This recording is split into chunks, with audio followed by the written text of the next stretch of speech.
नमस्कार. महाराष्ट्र सरकारने एक ऐतिहासिक निर्णय राज्याच्या मच्छीमारांच्या भविष्याच्या दृष्टिकोनातून घेतलेला आहे. तो म्हणजे आपण मासेमारीच्या बंदीचा कालावधी हा 15 ऑगस्टपर्यंत केला.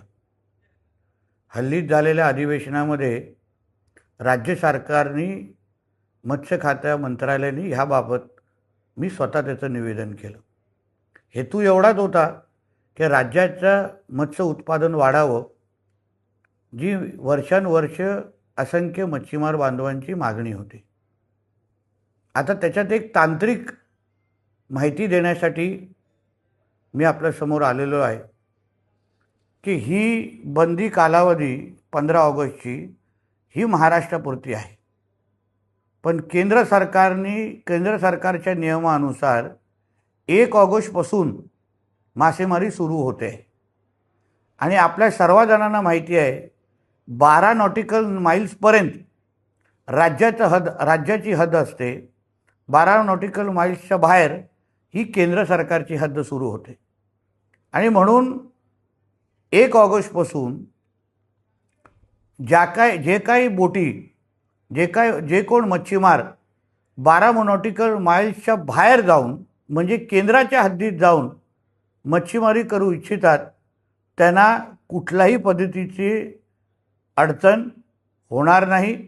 कोणीही थांबवण्याच्या दृष्टिकोनातून भूमिका घेणार नाही. पण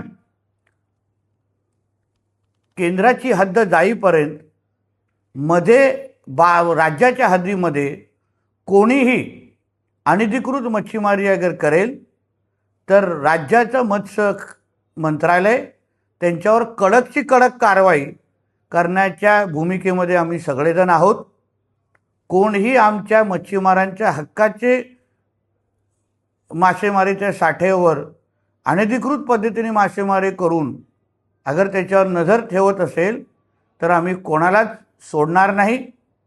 परत एकदा आपल्याला सांगतो की केंद्राच्या हद्दीपर्यंत जाण्यासाठी कुठलीही अडचण नाही. केंद्राच्या हद्दीमध्ये 1 ऑगस्टपासून मासेमारी सुरू होणार आहे. राज्याची हद्द किंवा राज्याच्या हद्दीमध्ये 15 ऑगस्टच्या नंतर मासेमारी आपण करण्याची सुरुवात करत आहोत. ह्या बाबतीत सगळ्या जणांनी नोंद घ्यावी. धन्यवाद.